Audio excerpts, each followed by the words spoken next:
হনুমানজির প্রাণ প্রতিষ্ঠিত হলো বাঁকুড়ার নামোয়াছড়িতে। গত বছর 22শে জানুয়ারি অযোধ্যায় রাম মন্দির প্রতিস্থাপনের দিন শুরু হয় হনুমানজির পুজো।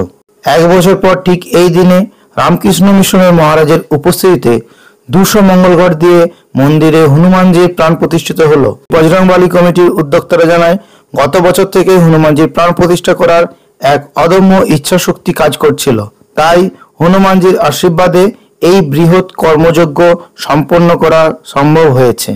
সহযোগিতার হাত বাড়িয়ে দিয়েছেন আশেপাশে গ্রামবাসী ও নামোয়াছড়ি 16 আনা। জানুয়ারি রাম মন্দির যেদিন আমাদের প্রতিষ্ঠা হয় সেদিন আমরা মন্দিরের কাজ শুরু করেছি। এবছর এই এখন কাজ শেষ হয়। প্রায় সকল গ্রামবাসী মিলেই কমিটিতে আছি, তার মধ্যে 7-8 জন হয়তো কমিটিতে আছে। এটাকে 3 বছরের অনুষ্ঠান হয়েছে। প্রথম বছর হয়েছে, এটা 2য় বছর অনুষ্ঠান। সেবার আমরা আয়োজন করেছি। যে আমাদের বলা আছে তারা সবাই এখানে এসেছে। আজ মোটামুটি 5,000 লোকের আমাদের এস্টিমেট ছিল, তার থেকে মনে হচ্ছে যা অবস্থা তার থেকে আরও 1000 বেশি হবে।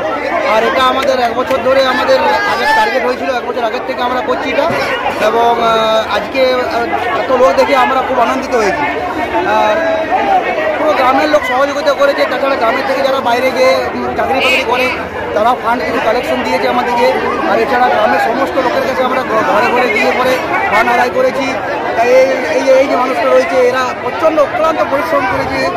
আমার দীপক দা, ধনঞ্জয় বাবু বা এরকম যে অনেকগুলি লোক আছে খুব অক্লান্ত পরিশ্রম করেছে সারাদিন সারা রাত ধরে। লোকের ঘরে ঘরে গিয়ে একে অপরকে বলে অনুরোধ করে যে আমাদের গ্রামে একটা মহৎ আমরা কাজ করছি, সেই জন্য আপনারা কিছু ডোনেট করুন। এরকমভাবে হয়েছে এবং মানে বিন্দু বিন্দুতে সিন্ধু হয়েছে যাকে এরকম অবস্থা। আপনার নাম? আমার নাম অতনু কাবরে। ব্যুরো রিপোর্ট, জেলার বার্তা।